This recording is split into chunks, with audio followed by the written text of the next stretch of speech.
Les invités de Lise Gutmann. Radio J. Et j'ai ce matin l'immense plaisir d'accueillir dans le studio de Radio J Alain Knafo, directeur du Centre d'art et de culture de l'Espace Rachid, 39 rue Broca, un lieu éminemment juif qu'on connaît bien. Alain Knafo, bonne rentrée. Merci, bonjour Lise. Alors, surtout, un programme magnifique que je montre à la caméra. Culture juive en partage, le programme annuel 2024-2025. Je ne sais pas comment vous avez fait tout ça, mais alors franchement, c'est assez incroyable. Ce que j'ai aimé beaucoup, c'est l'introduction du programme, la culture pour résilience, avec tout ce qui nous est tombé dessus depuis un an, c'est vrai, et qui continue d'ailleurs à nous tomber dessus, car rien n'est fini, il faut bien le dire. Eh bien, que ce soit en France comme en Israël, la culture pour résilience, la culture, ça fait du bien, Alain. Oui. Depuis le 7 octobre, notre centre, et je pense tous les centres culturels juifs, ont été très impactés par cette situation hors norme, très grave. Et nous avons voulu, depuis le début, après avoir respecté un mois de deuil, poursuivre comme notre programmation en résilience, et nous avons voulu résister aussi. C'est une forme de résistance que de présenter toute la programmation de cette année pour dire que nous, les Juifs de France, la culture, ça continue, voilà, se poursuit, et nous avons concocté pour tous les auditeurs, auditrices, mais aussi pour toute la communauté et pour ceux qui sont intéressés par la culture juive, une programmation dithyrambique. Alors on peut le dire, dithyrambique. Je voudrais juste rappeler que le dernier Jazz and Klezmer que vous aviez maintenu, et comme vous avez bien fait, parce que vous vous êtes posé la question à l'époque, et vous avez bien fait, parce que au début de chaque concert, vous rappeliez la mémoire des otages en donnant leur nom. Vous lisiez des listes d'otages sur scène avant le début de chaque concert. Et ça, j'oublierai pas, parce que ça m'avait beaucoup marqué. Et vous l'avez fait, je crois, tout au long de l'année. Et je me demande même si vous continuez pas. Mais comme il y a eu les vacances, c'est à vous de nous le dire. Alors, donc exactement. On a commencé avec Jazz and Klezmer et on a poursuivi toute l'année. Aussi une autre forme de résistance, une autre forme de volonté de montrer au public que même si le spectacle se poursuit, nous les oublions pas. Nous oublions pas qu'il y a une guerre à quelques milliers de kilomètres de chez nous, donc à quelques heures d'avion, qu'il y a une guerre dans notre pays de cœur, et que nous sommes toujours là à penser à eux et à espérer leur retour dans leur maison. Oui, c'est ce qu'amène, c'est vraiment ce qu'on espère tous. Alors, le programme, étant donné que les fêtes juives tombent en octobre cette année, ça commence très fort en septembre, avec des programmes, des spectacles que je vais vous laisser nous présenter. La rentrée, c'est le 15 septembre, voilà, avec un violon dans l'histoire, mémoire et cinéma, concert d'ouverture de saison. C'est avec qui, Alain ? Alors c'est avec donc Isabelle Durin, qui n'est plus à présenter, une violoniste talentueuse, et qui sera accompagnée par Michael Herzfeld au piano. Donc ça sera un concert piano-violon. Oui. Et en fait, l'idée de ce concert, c'est de faire un peu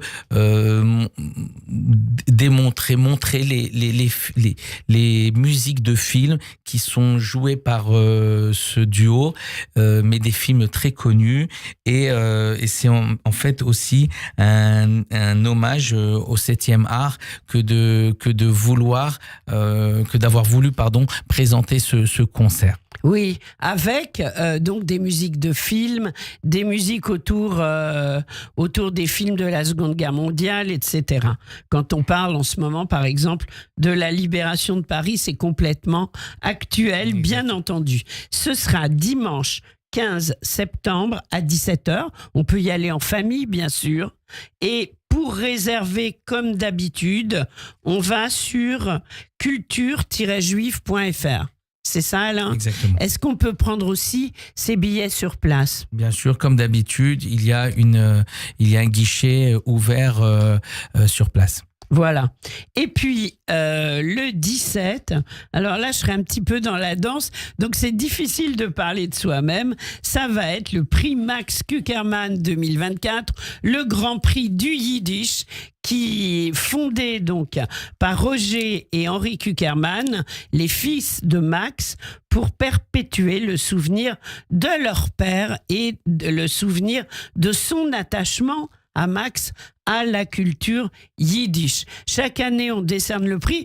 Je vous laisse nous dire à qui le prix est décerné cette année. Alors cette année, donc, il est décerné à un des très grands pianistes internationaux, Evgeny Kissin, et qui va nous faire l'honneur de se présenter ce 17 septembre à l'Espace Rachi. Alors, il ne jouera pas de piano, je préfère le dire d'emblée, mais par contre, il va nous présenter quelques œuvres qu'il a écrites en yiddish et que j'aurai le plaisir, moi, de vous présenter, de vous résumer. Il a écrit un très beau discours sur son attachement au yiddish. Il est tellement tombé dans la marmite du yiddish que j'en suis venue à me demander ce qui était plus important pour lui aujourd'hui, sa carrière de pianiste ou sa carrière d'écrivain et de poète yiddish. Bon, on aura peut-être la réponse le 17 au soir. Sûrement. Oui, on l'espère. Hein. Donc, le 17 au soir, ce sera à 18h. On vous attend. On sera tous là, Alain, oui, avec le jury, Gérard Beckerman, Denis Cugnot, Rachel Hertel, Bernard Kanovitch, Max Cohn, Richard Rodier, Anne Schulmeister, Selniquier, Michel Tauber et Alain Ziegler. Ils seront tous là avec vous, avec nous, pour un petit bain de yiddish. Ce sera à l'Espace Rachi le 17 septembre. En sachant que ce prix Max Kuckerman est un prix dont nous sommes fidèles et que nous présentons et que nous honorons et que nous et dont on fait la promotion depuis de nombreuses années. Oui. Et Gérard Beckerman, qui est un très très proche d'Evgeny Kissin, viendra nous le présenter dans ce même studio dans quelques jours. Alors, les jours d'après, Virginie Gage, elle est extraordinaire. Moi, je l'ai vue sur scène. J'ai qu'une idée, c'est de revenir. Et ce sera le dimanche 22 septembre à 17h. Alors, dites-nous quelques mots. Alors, c'est un one-woman show qu'elle présente. En fait, Virginie Gage était journaliste pendant plusieurs années dans les ondes de la communauté. Et ensuite, elle a fait sa alia et elle s'est passionnée pour le stand-up et pour l'humour. Elle a fait un premier spectacle qui avait bien marché. Qui avait bien marché, exactement. Ouais. Et voici que après le 7 octobre, l'onde de choc, comme tout le monde, pour elle, ça a été terrible et elle a voulu exprimer son émoi avec ce spectacle qui est fait avec beaucoup de tendresse, beaucoup d'humanité et qui présente un peu tout simplement je pense le sentiment qu'a ressenti une grande partie de la communauté francophone après le 7 octobre en Israël. Oui. Et donc c'est vraiment très bien de venir voir ce spectacle parce que vous allez passer un moment un peu magique, mais aussi vous allez soutenir cet artiste qui va profiter pour faire une petite tournée en France. Elle ira aussi à Toulouse et dans d'autres villes. Voilà, donc elle est formidable et puis elle nous apporte avec humour et aussi avec beaucoup d'émotion la parole des francophones israéliens à travers sa vie quotidienne avec ses enfants. Comment est-ce qu'on vit dans un pays où d'un coup on assiste à un tel déferlement de violence. Donc à voir absolument les jours d'après. On soutient Virginie et on lui donnera bien sûr la parole. Ce sera le 22 septembre. Et le jeudi 26, comme ça ne s'arrête pas au Centre d'art et de culture, c'est Franz Kafka qui va être à l'honneur. C'est exact. On a voulu, pour le 100e anniversaire de la disparition de Franz Kafka, un des grands écrivains européen, qui est un écrivain tchèque de langue allemande et qui est donc né dans une famille juive et qui avait une identité juive, qui se sentait très juif. Oui. Nous avons voulu lui rendre hommage et c'est pas n'importe qui va lui rendre hommage, puisqu'on n'avait pas pu l'indiquer encore dans le programme, mais je vous l'annonce, c'est Pierre Arditi lui-même qui va venir lire des textes et qui va donc beaucoup rendre hommage à Franz Kafka. Donc avec jeudi Pierre Arditi. 26 septembre. Voilà, 26 septembre à 20h. Et puis, mois de septembre, début septembre, Rosh Hashanah. Début octobre, pardon, bien sûr, Rosh Hashanah. Et puis, dès le 8 et 9 octobre, un spectacle, Vivre, le 7 octobre, le temps d'après. Alors, c'est un récital, théâtre, poésie, musique pour la mémoire et la consolation, en espérant que ça nous consolera. C'est créé par Jean-Henri Blumen et la troupe du chant Profond Juif. Ça va être un spectacle qui va mélanger un peu toutes les formes artistiques. Exactement. Il y aura du chant, mais il y aura aussi du théâtre, de la poésie et bien sûr essayer de rendre à la mémoire et de rendre honorer la mémoire de tous ceux qui sont partis le 7 octobre. Donc un spectacle à découvrir et j'aurai le plaisir de recevoir Jean-Henri Blumen. Alors on continue avec un hommage à l'immense, au très grand Mike Brandt. Ça, c'est une très, très belle initiative. Ça s'intitule « Viens ce soir » et ce sera le jeudi 12 décembre. Voilà, un 20h. hommage à Mike Brandt. Ça va être énorme, ça aussi. Oui, alors donc Laurent Couzon, que beaucoup connaissent, qui est un compositeur et chef d'orchestre, animera une soirée exceptionnelle pour évoquer l'œuvre et la mémoire de Mike Brandt. À mon avis, vous allez être à guichet fermé tout de suite. Oui. À chaque fois qu'on passe une chanson, on me dit « Oh, mais c'est extraordinaire, on a réentendu Mike et tout. » Ouais. Et donc, il sera entouré d'un grand spécialiste de la chanson, qui est Fabien Lecoeuvre. Qui avait écrit un très beau livre en son temps sur la vie de Mike. Et de Jean Renard, qui était le compositeur de Mike Brandt. Donc, vraiment, toute une belle soirée en hommage à Mike Brandt. Vous connaissez un peu la vie tumultueuse de Mike Brandt. Oui. C'est un homme qui est né en février 47 à Chypre. Il était dans dans un camp de personnes déplacées. Hein. C'était un DP. Oui. Exactement. Et donc, il va devenir... il va se faire connaître grâce à Carlos et Sylvie Vartan qui vont le découvrir et qui vont... Ils le découvrent, tenez-vous bien, c'est d'actualité, à Téhéran, qui était une ville ouverte à l'époque, avec des cabarets et tout. Et Mike Brandt, israélien, chantait à Téhéran.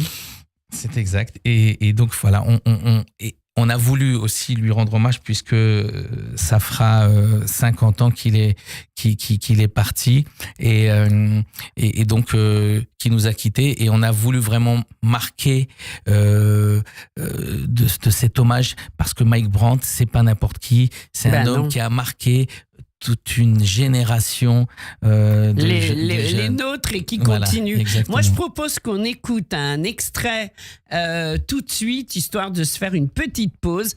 Mike Brandt, Laisse-moi t'aimer.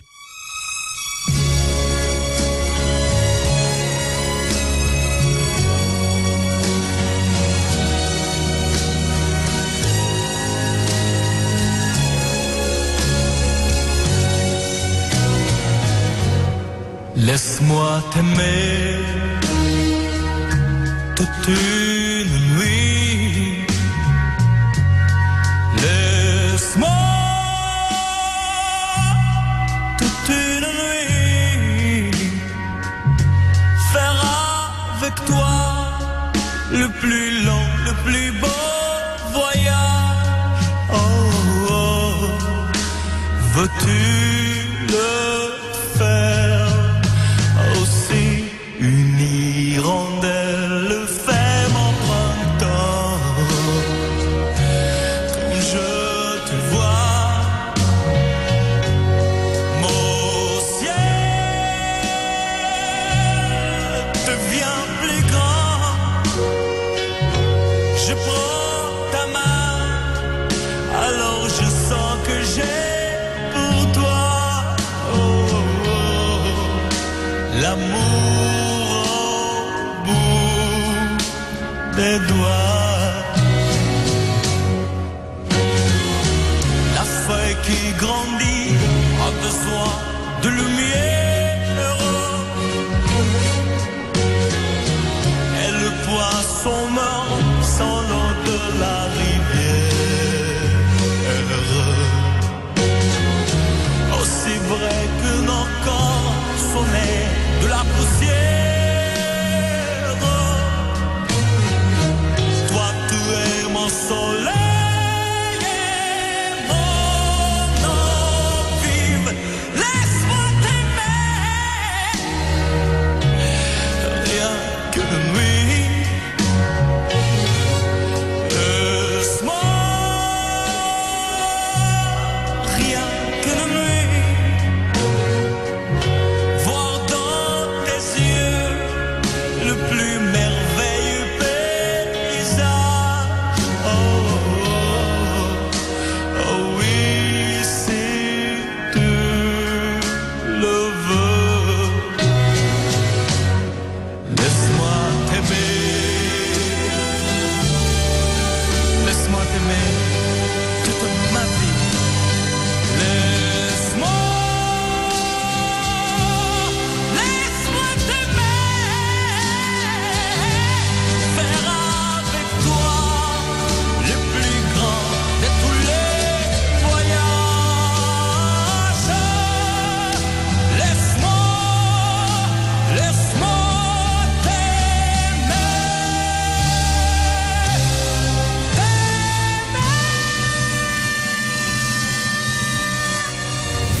Votre programme revient dans moins d'une minute. Radio J. 14h, 15h. Le grand journal. Eva Soto. Je vous attends tous les après-midi à 14h dans le Grand Journal. 1 heure de décryptage en direct de l'actualité en Israël, en France et dans le monde. Le Grand Journal, 14h, 15h. À tout à l'heure. Radio J.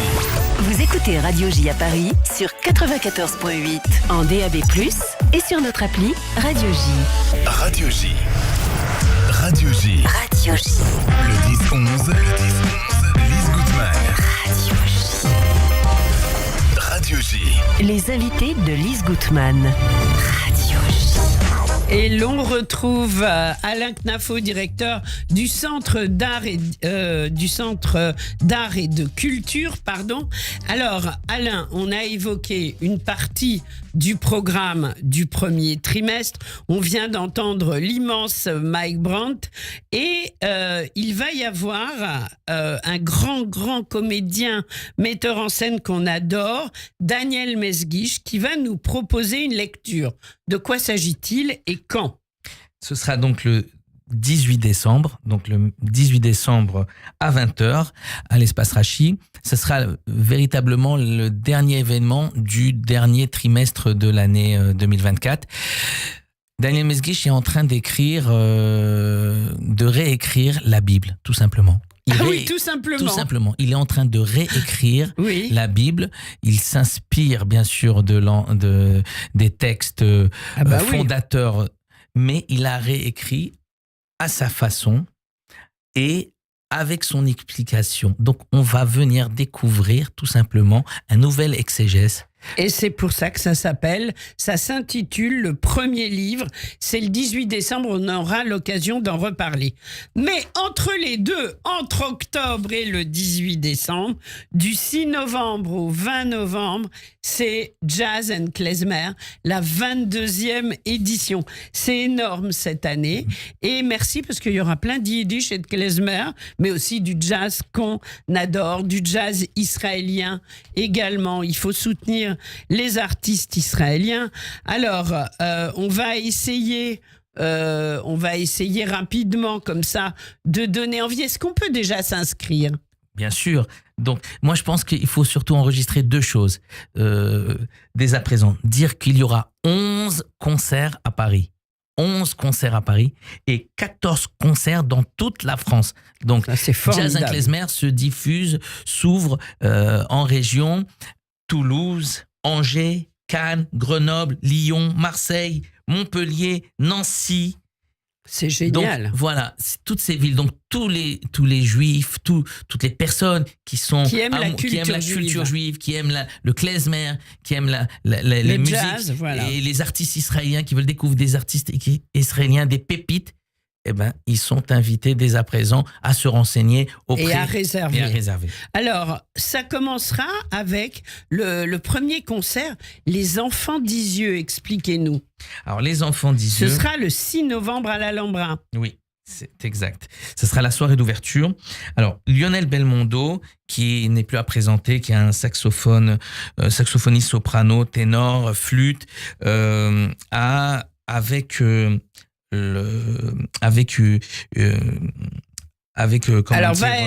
Laurent Fickelson au piano, Cécile Ardouin, ça va être un gros orchestre. Ils ont travaillé ensemble pour rendre hommage, puisque cette année c'était aussi le 80e anniversaire de la déportation des enfants d'Isieux. Et donc ce projet, c'était de leur rendre hommage. Et surtout de leur redonner vie avec la musique et d'amplifier les émotions des spectateurs avec les images. Voilà, exactement. Ça va être incroyable. Donc ça sera un concert, projection et c'est un projet musical qui ne s'est jamais fait. C'est une création, donc qui est véritablement, ça sera la sortie de l'album et la sortie de l'événement pour Jazz and Klezmer. Donc c'est vraiment le 6 novembre à l'Alhambra. Ensuite, Jonathan Orlan joue Gainsbourg le 7 et ça va être hommage. Jonathan Orlan, c'est un immense en lettres de feu saxophoniste. J'ai vu son spectacle, c'est juste une merveille. Ouais. Et vraiment, il faut y courir parce que il joue, mais je sais pas, il n'y a pas de mots, quoi. Et il va cette fois-ci rendre hommage à Serge Gainsbourg lors de ce concert hommage. Voilà, à voir absolument. Octopus, Klezmer Canada, on fait venir les Canadiens. Exactement. Octopus, c'est un groupe dithyrambique de Klezmer, de klezmer canadien, et on est très fiers de les faire venir pour faire découvrir au public de Jazz and Klezmer un klezmer qu'on n'avait pas encore amené, à part bien sûr So Cold qu'on a fait venir une dizaine de fois. Notre Canadien mais là, de référence. C'est un véritable groupe de klezmer. Eh bien, On va s'arrêter là, Alain. Bravo pour tout cela. On s'inscrit, on consulte le programme sur culture-juive.fr et à très très vite sur Radio J. Merci. Merci Lise. Au revoir.